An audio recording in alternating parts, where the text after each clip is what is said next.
August 13, 1972 అర్ధరాత్రి పాకిస్తాన్లోని రావల్పిడి నగరానికి చాలా బలమైన తుఫాను తాకింది. మేఘాలు చాలా బిగ్గరగా ఉరుములు కుదుపుతున్నాయి మరియు తుఫాను చెట్లు మరియు మొక్కలను కదిలించింది.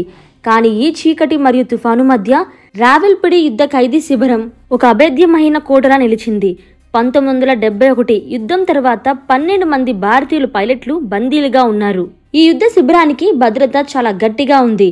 చుట్టూ ఎత్తైన గోడలున్నాయి, వారిపై ముళ్ళు తీగలున్నాయి మరియు ప్రతి మలుపులోనూ తుపాకులతో పాకిస్తాన్ సైనికులు మోహరించబడ్డారు. భారత పైలట్లను బంధించిన గదులకు మందపాటి ఇనుప కడ్డీలున్నాయి, వాటిపై భారీ తాళాలు ఉన్నాయి.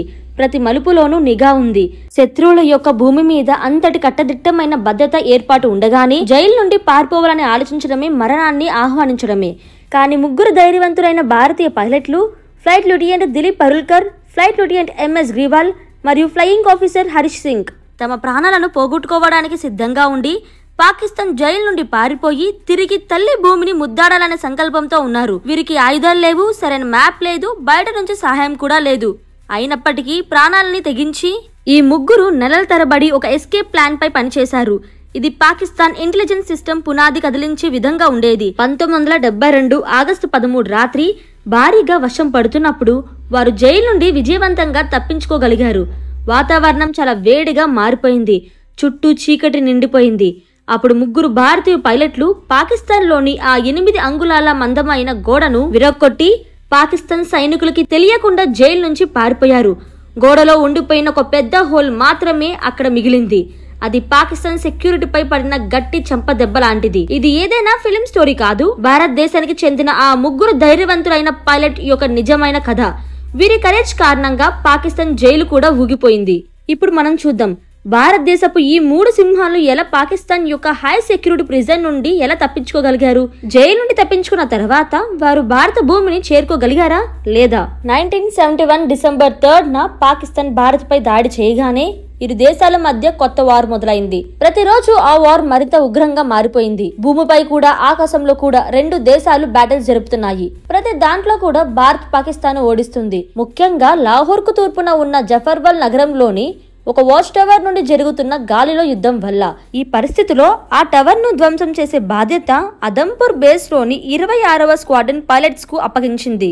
డిసెంబర్ 10వ తేదీ ఉదయం ఫ్లైట్ లెఫ్టినెంట్ దిలీప్ పరుల్కర్ ఒక సుఖోయ్ 7 జెట్ ఫ్లైట్ లో ఆ మిషన్ కోసం టేక్ ఆఫ్ అయ్యారు. వారు టార్గెట్ ఆ వాచ్ టవర్ నే. కానీ ఆయన తన మిషన్ పూర్తి చేయకముందే ఆయనను నేలపైకి దిగవలసి వచ్చింది.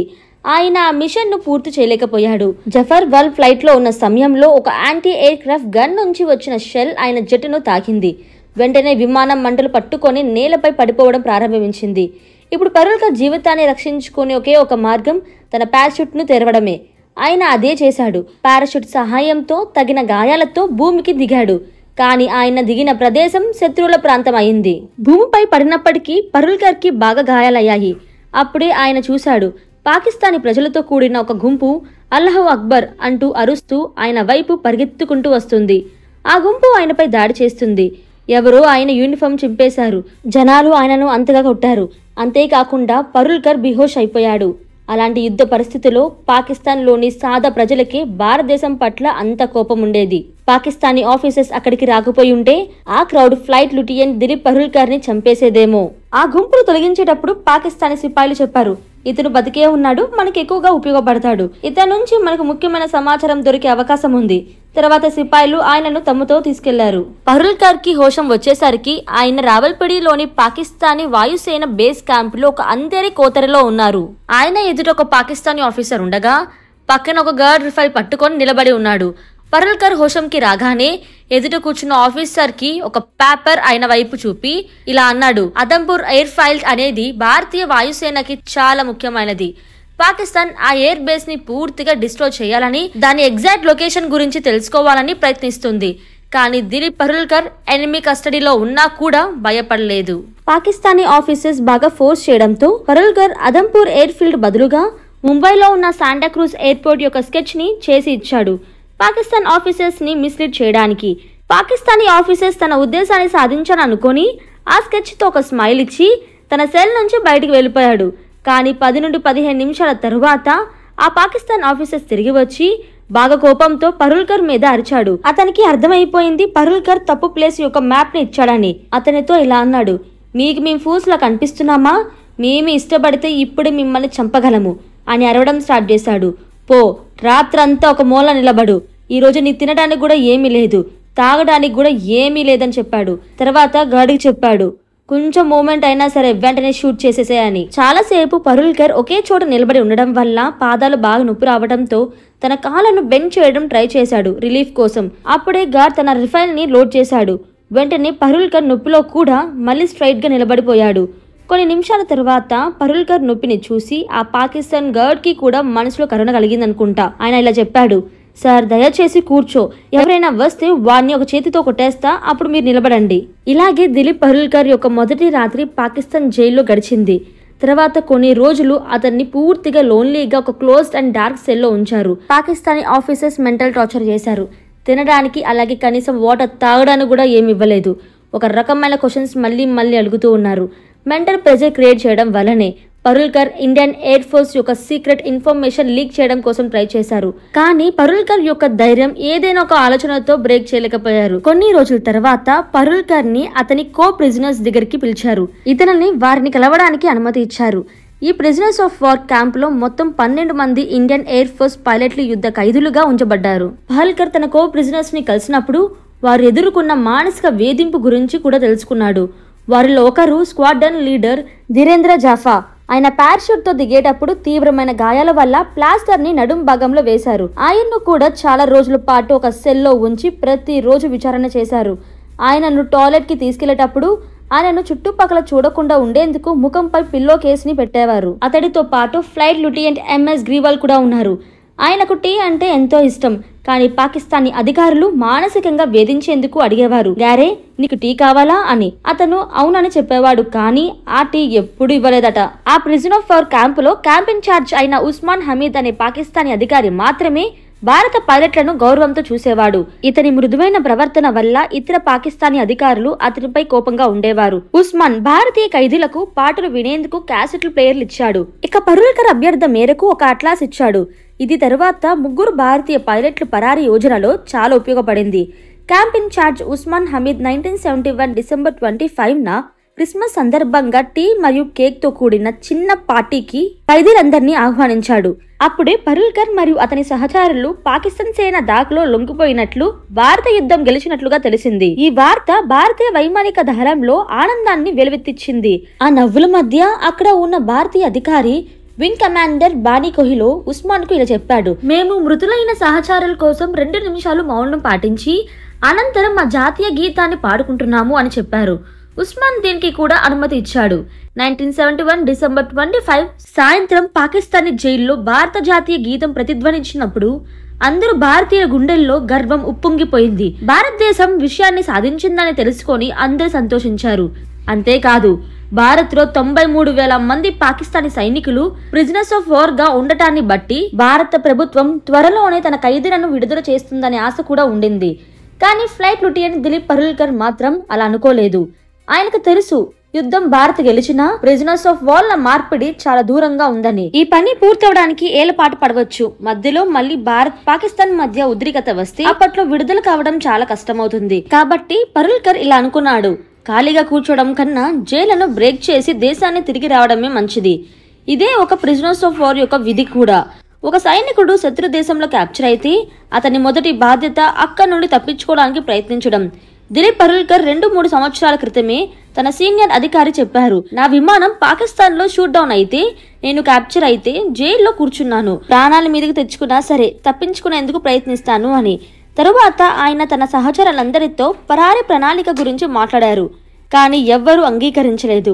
అందరికీ కూడా ఒకే మాట చెప్పాడు, భారత ప్రభుత్వం త్వరలో ప్రిజనర్స్ ఆఫ్ వార్ ల మార్పిడి చేస్తుంది. మనమంతా సురక్షితంగా తిరిగి వెళ్తాము. ఇలాంటి పరిస్థితుల్లో పారిపోవడానికి ప్రాణాలపై ప్రమాదం తీసుకోవద్దు. కానీ పరుల్కర్ ఆ రోజు కోసం కూర్చోకుండా ఎదురు చూడాలనుకోలేదు. జైలు నుండి పారిపోవడానికి ఎన్నో ప్లాన్స్ తన మనసులో తయారు చేసుకున్నాడు. రాత్రి కస్టడీలో ఉండగా టాయిలెట్ కు వెళ్తున్నప్పుడు ఒక పాకిస్తానీ సైనికుడు రివాల్వర్ తో ఆయన వెంట వచ్చాడు. పరుల్కర్ ప్లాన్ ఆ సైనికుడి నుండి రివాల్వర్ తీసుకొని దానిని షీల్డ్ లా వాడుతూ పారిపోవడం. కానీ ఈ ప్లాన్ విజయవంతమయ్యే అవకాశం చాలా తక్కువ. పాకిస్తానీ అధికారులు ఆ సైనికుడి ప్రాణాలు కూడా పణంగా పెట్టి పారిపోవడాన్ని ఆపవచ్చు. అందుకే ఆయన ఆ ప్లాన్ ని వదిలేశాడు. వారాలు గడిచిపోయాయి, నెలలు గడిచిపోయాయి. అయినా ప్రిజనర్స్ భవిష్యత్తుపై ఎలాంటి నిర్ణయం రాలేదు. భారతీయ పైలట్లు తప్పించుకోలేకపోయినప్పుడు వారు నిరుత్సాహానికి లోనయ్యారు. యుద్ధం గెలిచిన తర్వాత కూడా భారత ప్రభుత్వం తమ సైనికులను విడిపించడానికి ఏమి చేయడం లేదని వారు భావించారు. అటువంటి పరిస్థితిలో దిలీప్ పరుల్కర్ మళ్లీ తన సహచరులను తప్పించుకునే ప్లాన్ గురించి అడిగారు. ఈసారి అతనికి 2 వ్యక్తుల మద్దతు లభించింది. ఫ్లైట్ లెఫ్టినెంట్ ఎంఎస్ గ్రేవాల్ మరియు ఫ్లయింగ్ ఆఫీసర్ హరీష్ సింగ్ అతనితో కలిసి తప్పించుకోవడానికి అంగీకరించారు. ముగ్గురు చాలా యంగ్ గా ఉండేవారు. అలాగే వాళ్ళకి మ్యారేజ్ కూడా కాలేదు. అందుకే వారు ఈ రిస్క్ ని తీసుకోవడానికి రెడీ అయ్యారు. పాకిస్తాన్ జైలు యొక్క 4 గోడల మధ్య ఎక్కడ చూసినా సర్వేలెన్స్ ఉండేది మరియు ప్రతి ఖైదీ చర్యపై అనుమానంతో మానిటరింగ్ ఉండేది. అలాంటి ఎన్విరాన్మెంట్ లో ఈ ముగ్గురు ధైర్యవంతులైన భారతీయులు తమ ఫ్రీడమ్ మ్యాప్ రూపొందించడం ప్రారంభించారు. మొదటిగా ఉస్మాన్ హమీద్ ఇచ్చిన అట్లా సహాయంతో వారు ఒక ఏరియా మ్యాప్ తయారు చేశారు. జైలు సమీపంగా గ్రాండ్ ట్రంక్ రోడ్ ఉందని వారికి తెలిసింది. కానీ అక్కడికి చేరాలంటే జైల్ సెల్ నుంచి బయటకు వచ్చి ఒక వీధిని చేరాలి. ఆ వీధి దాటి బౌండరీ వాల్ పైకి ఎగిరి మెయిన్ రోడ్ కి చేరవచ్చు. ఇండో పాక్ బార్డర్ నుండి ఇండియాకు వెళ్లడం చాలా డేంజర్ గా ఉంది. ఎందుకంటే ఆ రూట్స్ ల్యాండ్ మైన్స్ మరియు ఎనిమీ ఫోర్సెస్ ఉన్నాయి. కాబట్టి జైలు నుండి బయటకు వచ్చిన తర్వాత next plan Pakistan Afghanistan border చేరడం. వారు ఎలాగైనా ఆఫ్ఘనిస్తాన్ లోకి ఎంటర్ అయితే అక్కడి నుంచి ఇండియాకు ఈజీగా వెళ్లవచ్చు. ఈ విధంగా ముగ్గురు చాలా ఇంటెలిజెన్స్ తో ద గ్రేట్ ఎస్కేప్ ప్లాన్ తయారు చేశారు. ఈ ప్లాన్ లో మొదటి టాస్క్ జైల్ కాంపౌండ్ బౌండరీ దగ్గరగా ఉండే సెల్ ని కనుగొనడం. అక్కడి గర్డ్ సెక్యూరిటీకి తక్కువగా ఉండాలి. సెల్ నంబర్ 4 ఈ క్రైటీరియాకి పర్ఫెక్ట్ గా సరిపోతుంది. ఇప్పుడు నెక్స్ట్ టాస్క్ ఈ ముగ్గురిని ఆ సెల్ కి షిఫ్ట్ చేయడం. కానీ జైల్లో సెల్ మారడం అంటే ఫామ్ నింపడం అంత ఈజీ కాదు. అందుకోసం గార్డులు మరియు స్టాఫ్ తో ఫ్రెండ్షిప్ చేయాల్సి ఉంటుంది. పరుల్కర్ తన చామ్ వాడి త్వరలోనే గార్డులతో మంచి ట్యూనింగ్ కల్పించుకున్నాడు. మంచి బిహేవియర్ మరియు కొంచెం టిప్స్ వల్ల పరుల్కర్ గ్రేవాల్ మరియు హరీష్ సింగ్ ను ఆ సెల్ కి షిఫ్ట్ చేశారు. సెల్ నంబర్ 4 పెద్దదిగా ఉండటం వల్ల మరో భారతీయ పైలట్ విద్యుత్ సాగర్ చాటి ఇతను కూడా వారితో అక్కడికి షిఫ్ట్ అయ్యాడు. చాటి ఈ ఎస్కేప్ మిషన్ లో భాగం కాదు. అయినప్పటికీ అతను తన స్నేహితులకు హెల్ప్ చేశాడు. ప్లాన్ లో నెక్స్ట్ స్టెప్ సెల్ నంబర్ 4 లో 18 ఇంచుల మందమైన గోడలో ఒక పెద్ద హోల్ చేయడం. దాని వల్ల వారు బయటికి ఈజీగా రావచ్చు. కానీ ఇది ఈజీ టాస్క్ కాదు. వారికి ఎటువంటి టూల్స్ లేకపోయినప్పటికీ వారు తమ ఇంటెలిజెన్స్ వాడారు. పరుల్కర్ మరియు అతని మిత్రులు కొన్ని రోజులు బియర్డ్ పెంచి బియర్డ్ కటింగ్ నిమిత్తం సిజర్స్ కావాలని క్యాంప్ ఇన్ఛార్జ్ ను అడిగారు. ఆ సిజర్స్ తో పాటు వారు ఒక స్టోలర్ స్క్రూ డ్రైవర్ సాయంతో గోడకి ఒక హోల్ పెట్టడం ప్రారంభించారు. పరుల్కర్ మరియు గ్రేవాల్ రాత్రి 12 నుంచి 1 గంట మధ్యలో స్క్రూ డ్రైవర్ మరియు సిజర్స్ తో గోడ మోటార్ ను తిరిపేందుకు టర్న్స్ లో పనిచేస్తున్నారు. అటు సైడ్ హరీష్ అలాగే చర్చ్ గర్డ్స్ వస్తున్నారేమో అని చూస్తూ ఉన్నారు. ఇదిలా జరుగుతున్నప్పుడు రేడియో ట్రాన్సిస్టర్ వాల్యూమ్ పెంచేవారు. దాంతో గోడ తురిపే శబ్దం బయటకు వినపడకుండా ఉండేది. ఆ హోల్ ని హైడ్ చేయడానికి అక్కడే బెడ్ పెట్టారు. దాంతో అది బెడ్ కింద కవర్ అయిపోయేది. స్క్రాప్డ్ స్పైసెస్ ను ఖాళీ రెడ్ క్రాస్ బాక్స్ లో వేసి హైడ్ చేశారు. గోడలో హోల్ చేస్తూనే ముగ్గురు ఎస్కేప్ కి అవసరమైన వస్తువులను కూడా కలెక్ట్ చేయడం ప్రారంభించారు. జినేవా కన్వెన్షన్ ప్రకారం ప్రిజనర్స్ ఆఫ్ వార్ కి ప్రతి నెల 57,000 ఇస్తారు. ఈ మనీతో పరుల్కర్, గ్రేవాల్ మరియు Harish Singh dry fruits and cans of condensed milk మరియు అవసరమైన సర్వైవల్ ఐటమ్స్ కొనుగోలు చేయడం మొదలు పెట్టారు. జైలు బయటికి వచ్చాక ఓపెన్ రోడ్ ఉంటుందని, దీర్ఘమైన ప్రయాణం ఎదుర్కోవాల్సి ఉంటుందని వారికి తెలుసు. అందుకే అవసరమైన ఫుడ్ ఐటమ్స్ ను కలెక్ట్ చేసి అవి పెట్టుకునేందుకు పాడైన పారాషూట్ క్లాత్ తో బ్యాగ్ తయారు చేసుకున్నారు. వారికి కరెక్ట్ డైరెక్షన్ తెలిసేందుకు ఒక కంపాస్ అవసరం. అందుకే వారు ఒక జుగాడ్ చేసి ట్రాన్సిస్టర్ బ్యాటరీ సహాయంతో స్వెల్లింగ్ నీడిల్స్ ను మ్యాగ్నటైజ్ చేశారు. తరువాత ఆ సుదులను తెలివిగా ఒక పెన్ లో ఉన్న ఖాళీ భాగంలో దాచేశారు. ఆ పైలట్లు చూపిన తెలివితేటల వలన ఒక సాధారణమైన పెన్ను కూడా అనుమానం లేకుండా జేబులో పెట్టుకుని తిరగగలిగింది. వాస్తవానికి అది ఇప్పుడు ఒక తాత్కాలిక కంపాస్ అయింది. ఈ అన్ని ఏర్పాట్లు అయిపోయిన తర్వాత వారు జైలు నుండి పారిపోగానే స్థానిక జనాల్లో కలిసిపోవడానికి తాము పతానీ సూట్స్ కుట్టించుకోవాలని నిర్ణయించుకున్నారు.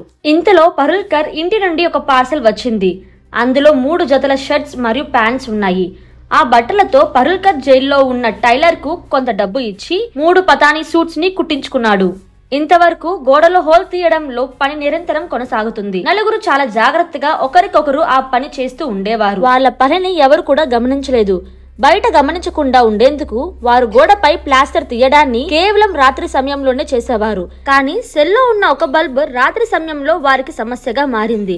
ఆ బల్బ్ వెలుతురతో బయట నుంచి లోపల కనిపించే ప్రమాదం ఉండేది. అందుకే వారు ఆ బల్బ్ యొక్క ఫ్యూజ్ ని పేల్చేశారు. జైల్లో బల్బ్ మార్చడానికి చాలా పొడవైన ప్రక్రియ ఉండేది. అందువల్ల అనేక రోజులు వాళ్ళు ఆ చీకటిని ఉపయోగించి తమ పని ముందుకు తీసుకెళ్లారు. పలు రోజుల పాటు పని ఎలాంటి అంతర్యం లేకుండా సాగింది. కానీ ఒక రాత్రి ఎంఎస్ గ్రీవల్ బెడ్ కింద గోడ చెక్కుతున్న సమయంలో అకస్మాత్తుగా ఒక గార్డ్ సెల్ తలుపు దగ్గరికి వచ్చి లోపల చూడడం మొదలుపెట్టాడు. బల్బ్ వెలుతురు లేకపోయినప్పటికీ సెల్లో నలుగురు ఉండాల్సిన సమయంలో ముగ్గురే ఉన్నారన్న విషయం గమనించాడు. ఆ గార్డ్ పిలిచాడు. కానీ బెడ్ మీద ఉన్న ముగ్గురు పైలట్లు నిద్రపోతున్నట్లుగా నటించడం మొదలుపెట్టారు. మరియు గ్రేవెల్ కూడా అప్రమితమై బెడ్ కింద పని ఆపేశాడు. గార్డ్ ఏదో తేడాగా ఉందని గ్రహించి నేరుగా గార్డ్ రూమ్ కి పరిగెత్తాడు. కొన్ని సెకండ్లోనే అతను కీ మరియు ఇన్ఛార్జ్ గార్డ్ తో తిరిగొచ్చాడు. ఇన్ఛార్జ్ గార్డ్ తలుపు తాళం తెరిచి లోపలికి టార్చ్ వేసినప్పుడు నలుగురు పైలట్లు కూడా బెడ్ మీద కనిపించారు. గార్డ్ కీస్ తీసుకుని రాగానే తిరిగి వచ్చే లోపే గ్రేవెల్ బెడ్ కింద నుంచి బయటకు వచ్చి మిగతా వాళ్ళలాగా నిద్రపోతున్నట్టు నటించడం మొదలుపెట్టాడు. సెల్లో నలుగురు ఉన్నారని చూసిన ఇన్ఛార్జ్ గార్డ్ విధి నిర్వాహిక గార్డ్ కి అలర్ట్ ఇచ్చాడు. అతను వెంటనే వారిని మందలించాడు. దాంతో వారు అరెస్ట్ కాకుండా తప్పించుకోగలిగారు. 18 ఇంచెస్ మందం గల గోడను చెరిపేందుకు వారాల పాటు చేసిన ప్రయత్నంలో వారు చాలా ఇటుకలు తీసివేశారు. ఈ విధంగా ప్రతి రాత్రి పనిచేస్తూ గోడలో ఒక చిన్న హోల్ తయారైంది. కానీ ఆ హోల్ నుంచి బయటకు రావడానికి సరిపోలేదు. కాబట్టి దాన్ని దాచాల్సిన అవసరం ఏర్పడింది. అందుకే దిలీప్ పరుల్కర్ ఆ హోల్ లోకి ఒక వస్తువుని దించి లోపల భాగం కనిపించకుండా చేశాడు. తదుపరి రాత్రి పరుల్కర్ మళ్లీ పనిచేయడం మొదలుపెట్టాడు. ఇటుకలు తీయడం, లోపల ప్లాస్టర్ ను చెరిపివేయడం మొదలుపెట్టిన వెంటనే ఎవరు బయట నుండి ఆ వస్త్రాన్ని లాగారు. పరుల్కర్ కి హార్ట్అటాక్ వచ్చేంత పనైంది. వెంటనే మంచం కింద నుండి బయటకు వచ్చి తన సహచరులకు ఎవరో వస్త్రాన్ని లాగినట్టు చెప్పాడు. అందరి పరిస్థితి చెడిపోయింది. పాకిస్తాన్ అధికారులు ఎప్పుడైనా తమ సెల్ దగ్గరకు రావచ్చని వారు భయపడిపోయారు. కానీ చాలాసేపు ఎవరు రాకపోవడంతో పరుల్కర్ మళ్లీ మంచం కింద ఉన్న గోడలో ఉన్న హోల్ దగ్గరికి వెళ్లాడు. అక్కడ అతను చూస్తే ఒక పిల్లి ఆ వస్త్రాన్ని నోటిలో పట్టుకొని నిలబడి ఉంది. అది చూసి అతనికి ఊరట వచ్చింది. వస్త్రాన్ని లాగింది ఒక సైనికుడు కాకుండా పిల్లి అని అర్థమైంది. ఎన్నో నెలలు కష్టపడిన తర్వాత ముగ్గురి ఎస్కేప్ కోసం అన్ని ఏర్పాట్లు పూర్తయ్యాయి. గోడలో ఒక పెద్ద హోల్ కూడా తయారైంది. ఆ హోల్ ని వారు మోటార్ లేకుండా ఇటుకలతో మూసి పెట్టారు. ఎస్కేప్ అయ్యే రోజు తేలికగా తీసుకోగలిగేలా మ్యాప్స్ తయారయ్యాయి. బట్టలు కుట్టించుకోబడ్డాయి. రూట్స్ కూడా గుర్తు పెట్టుకున్నారు. మరియు చిన్న చిన్న విషయాలు కూడా ప్లాన్ చేసుకున్నారు. ఇప్పుడు వాళ్ళు సరైన అవకాశాన్ని మాత్రమే ఎదురు చూశారు. ఆ సరైన అవకాశం వచ్చింది. 1972 ఆగస్ట్ 13 నైట్. ఒక రోజు తర్వాత వెంటనే ఆగస్ట్ 14 పాకిస్తాన్ స్వాతంత్రం దినోత్సవం. పరుల్కర్ కి నమ్మకం వచ్చింది. ఆగస్టు 13 రాత్రి ఆకాశంలో మెరుపులు మెరుస్తూ ఉరుములు మర్మోగుతున్నప్పుడు బలమైన తుఫాను మొదలైంది. అప్పుడు పరుల్కర్ ధైర్యం మరింత పెరిగింది. ఇంతటి చెడు వాతావరణంలో సైనికుల దృష్టికి ఆపడంలో ఇది ఉత్తమ అవకాశం అని అతనికి అర్థమైంది. ప్లాన్ ప్రకారం అర్ధరాత్రి సమయంలో flight lieutenant Dilip Parulkar, flying officer Harish Singh మరియు flight lieutenant MS Grewal Pathani suits వేసుకుని తమ ఎస్కేప్ కిట్స్ తీసుకున్నారు. 4వ సహచరుడు విద్యాధర్ శంకర్ ఛాతీని హత్తుకుని వీడుకోలు చెప్పారు. ఆ తర్వాత ముగ్గురు ఒకరికొకడు గోడలో ఉన్న హోల్ నుంచి క్రాలింగ్ చేస్తూ బయటకు వచ్చారు. వాళ్ళు బయటకు రాగానే మట్టి తుఫాను వాళ్ళు ముఖాలను తాకింది. ముందుకి కదులుతూ వారు ఒక నారో లేని చేరుకున్నారు. అక్కడ ఒక కాట్ మీద కూర్చొని తుఫాను మట్టిలో నుంచి రక్షించేందుకు ముఖం మీద బ్లాంకెట్ వేసుకున్నాడు. ముగ్గురు ఆ నారో లేన్ కుండా పోయారు. గాలివాటం ధ్వని అంతా పెరిగిపోయింది. వాళ్ళు అడుగుల శబ్దం వినపడట్లేదు. కొన్ని నిమిషాల్లోనే వారు జైలు బయట గోడను చేరుకున్నారు. కానీ అప్పుడే ఒక్కసారిగా వర్షం మొదలైంది. వాచ్మెన్ ముఖంపై వర్షపు చుక్కలు పడడంతో బ్లాంకెట్ తొలగించి కాట్ తో కలిసి ఎయిర్ ఫోర్స్ ఎంప్లాయ్మెంట్ ఆఫీస్ విరందర్ వైపు పరిగెత్తాడు. ఈ మధ్యలో గాడ్ వార్ కి కనపడపోవడం వల్ల ముగ్గురు మళ్లీ తప్పించుకున్నారు. కొద్దిసేపు తడబాటు తర్వాత వారు భారీ వర్షంలో గోడ దాటి దూకారు. జైలు బయట నేలపై కాలు తాగ్గానే హరీష్ సింగ్ జీ ఆనందంతో ఆజాదీ అని అరవడం ప్రారంభించాడు. అయినప్పటికీ నిజమైన ఫ్రీడమ్ ఇంకా 250 కిలోమీటర్స్ దూరంలో ఉంది. పాకిస్తాన్ ఆఫ్ఘనిస్తాన్ సరిహద్దు చేరాలంటే వాళ్ళు ముందు పెషావర్ చేరాలి. వర్షంలో తడుస్తూ వారు వేగంగా బస్ స్టేషన్ చేరుకున్నారు. అక్కడి నుంచి ఒక బస్ ఎక్కి ఉదయం సుమారు 6 గంటలకి పెషావర్ చేరుకున్నారు. తదుపరి ప్రయాణం కోసం వారు పేరు మార్చుకుని తమను క్రిస్టియన్స్ అని చెప్పుకోవాలని నిర్ణయించుకున్నారు. ఎందుకంటే వాళ్లకు కల్మా ఎలా చదవాలో తెలియదు మరియు వాళ్ళలో ఎవరికి ముస్లిం గుర్తింపు లేదు. ఇలాంటి పరిస్థితుల్లో గమనించి విచారణ చేస్తే వారు పట్టుబడే అవకాశం ఉంది. దిలీప్ పరుల్కర్ తన పేరు ఫిలిప్ పీటర్ అని మార్చుకున్నాడు. ఎంఎస్ గ్రీవల్ తనను అలీ అమీర్ గా మార్చుకున్నాడు. హరి సింగ్ జీ తన పేరు హరల్ జాకోబ్ గా మార్చుకున్నాడు. పెషావర్ నుంచి వారు హార్స్ క్యారేజ్ ఎక్కి జమ్రుడ్ రోడ్ కి వెళ్లారు. హార్స్ క్యారేజ్ దిగిన తరువాత కొంత దూరం నడిచి మార్గం మధ్యలో ఒక లోకల్ బస్ కనిపించింది. బస్సు పూర్తిగా నిండిపోయి ఉండడంతో ముగ్గురు కూడా బస్సు పైకప్పు మీద కూర్చోవలసి వచ్చింది. బస్సు పైకప్పు కూర్చొని వారు ఉదయం 9:30కి లాండికోటల్ చేరుకున్నారు. జైలు నుంచి తప్పించుకొని ఇప్పుడు 9 గంటలు గడిచిపోయాయి. ఇప్పుడు ఆఫ్ఘనిస్తాన్ లోకి ప్రవేశించాలంటే వారు టోర్కమ్ బోర్డర్ కి దాటి వెళ్లాల్సి ఉంటుంది. ఇది అక్కడి నుంచి కేవలం 5 కిలోమీటర్స్ దూరంలో ఉంది. కానీ వారికి టోర్కమ్ బోర్డర్ కి దారి తెలియదు. ఎవరికైనా పాకిస్తాన్ వ్యక్తిని అడిగితే అనుమానం వచ్చి వారు పట్టుబడే అవకాశం ఉంది. వారి మ్యాప్ లో టోర్కమ్ బోర్డర్ కి దగ్గరగా లాండికానా రైల్వే స్టేషన్ ఉందని చూశారు. అందువల్ల లాండికానా గుండా ఆఫ్ఘనిస్తాన్ వెళ్లడం సురక్షితమని భావించారు. వారు అక్కడే ఒక చాయ్ స్టేషన్ కి వెళ్లి అక్కడ పని చేయడం మొదలు పెట్టారు. వారు అక్కడ ఉన్న వ్యక్తిని అడగడం ప్రారంభించారు. ఇక్కడ నుంచి లాండికానా ఎంత దూరంలో ఉంటుంది అనే ప్రశ్న విన్న వెంటనే అక్కడ కూర్చున్న వాళ్ళంతా వారిని ఆశ్చర్యంగా చూస్తూ ఎవరు కష్టమైన ఇంగ్లీష్ పదం స్పెల్లింగ్ అడిగినట్లుగా చూశారు. ఎందుకంటే అక్కడ ఎవరికి లాండికానా అనే స్థలం గురించి తెలియదు. అది ఎక్కడ ఉందన్నది కూడా తెలియదు. నిజానికి లాండికానా రైల్వే స్టేషన్ 1932లో బ్రిటిష్ పాలన సమయంలో మూసివేయబడింది. వారు లాండికానా గురించి అడుగుతున్న సమయంలో ఒక్కసారిగా ఒక వ్యక్తి అక్కడికి వచ్చి అతను నేరుగా ముగ్గురిని ప్రశ్నించారు. మీరెవరు? ఎక్కడి నుంచి వస్తున్నారు? ఎక్కడికి వెళ్తున్నారు? పరుల్కర్ ముందుకెళ్లి సమాధానమిచ్చాడు. మేము పాకిస్తాన్ ఎయిర్ ఫోర్స్ కి చెందిన ఆఫీసర్స్. మేము సెలవులో ఉన్నాము. లాండికానా చూడ్డానికి వెళ్తున్నాము. దురదృష్టవశాత్తు ఆ వ్యక్తి టెహసిల్దార్ ఆఫీసు క్లర్క్ అయ్యాడు. ఈ సమాధానం విన్న వెంటనే అతనికి ముగ్గురుపై మరింత అనుమానం వచ్చి కోపంతో అన్నాడు, ఇక్కడ అటువంటి పేరున్న స్థలం ఎక్కడా లేదు. 1971లో ఇండో పాక్ యుద్ధం మొదలై ఈస్ట్ పాకిస్తాన్ వెస్ట్ పాకిస్తాన్ నుండి విడిపోయి బంగ్లాదేశ్ అయ్యాక పాకిస్తాన్ లోని ప్రజలు బిజినెస్ పట్ల అనుమానంతోనే చూస్తున్నారు. ఈ టీ స్టాల్ దగ్గర జరుగుతున్న వాగ్వాదం వలన అక్కడ కొంతసేపులోనే పెద్ద గుంపు కూడింది. ఆ వ్యక్తి మళ్ళీ ముగ్గురిని ప్రశ్నిస్తూ అన్నాడు, మీరు ముగ్గురు బెంగాలీస్ కదా, ఆఫ్ఘనిస్తాన్ వైపు పారిపోతున్నారు కదా. ఈ మాట విన్న వెంటనే ముగ్గురు నకిలీ నవ్వు నవ్వారు. గ్రేవాల్ నవ్వుతూ ఆ వ్యక్తిని అడిగాడు, మేము మీకు బెంగాలీస్ లా కనిపిస్తున్నామా? మీరు జీవితంలో ఎప్పుడైనా నిజమైన బెంగాలీస్ ని చూసారా? ఈ సమాధానం విన్న వ్యక్తి ఇంకా కోపం వచ్చి స్థానిక ప్రజల సహాయంతో వారిని చుట్టుముట్టి అక్కడికి టెహసిల్దార్ కి అప్పగించారు. జైలు నుంచి తప్పించుకున్న ఆ ముగ్గురు ఇండియన్ పైలట్ తాము చెప్పిన కథతో టెహసిల్దార్ ను నమ్మించడానికి చాలా ప్రయత్నించారు. కానీ టెహసిల్దార్ కూడా వారి మాటలు నమ్మలేదు. అక్కడ ఉన్న జనాల్లో కోపం పెరిగిపోతూ ఉంది. ముగ్గురికి భయం వేసింది, జనాలు కోపంతో తమను చంపేస్తారేమో అని. ఇలాంటి పరిస్థితిలో దిలీప్ పరుల్కర్ ఒక చతురతతో కూడిన అంతరాన్ని ఉపయోగించాడు. అతను ఇలా అన్నాడు, మేము పాకిస్తాన్ ఎయిర్ ఫోర్స్ లో ఎయిర్ మ్యాన్. ఈ దేశం కోసం మేము రక్తం కార్చి మరి పనిచేస్తాం. మీరు మమ్మల్ని ఇలా అవమానిస్తారా? మమ్మల్ని నమ్మలేకపోతే ఇప్పుడే నేను Pakistan air force ADC Usman Hamid తో మాట్లాడతాను. ఇదే ఉస్మాన్ రావల్పిండి జైల్ కి ఇన్ఛార్జ్ గా ఉన్న వ్యక్తి. ఉస్మాన్ పేరు విన్న వెంటనే టెహసిల్దార్ షాక్ అయ్యాడు. వెంటనే అతను ఉస్మాన్ కి కాల్ చేసి దిలీప్ పరుల్కర్ తో మాట్లాడేలా చేశాడు. దిలీప్ ఆ ఫోన్ సంభాషణను టెహసిల్దార్ ఎదుట అర్థం కాకుండా చెప్పాడు. కానీ ఫోన్ అవతల ఉన్న ఉస్మాన్ హమీద్ కి మాత్రం వెంటనే అర్థమైంది. ముగ్గురు జైలు నుంచి పారిపోయి లండీ హోటల్ కి వచ్చారని.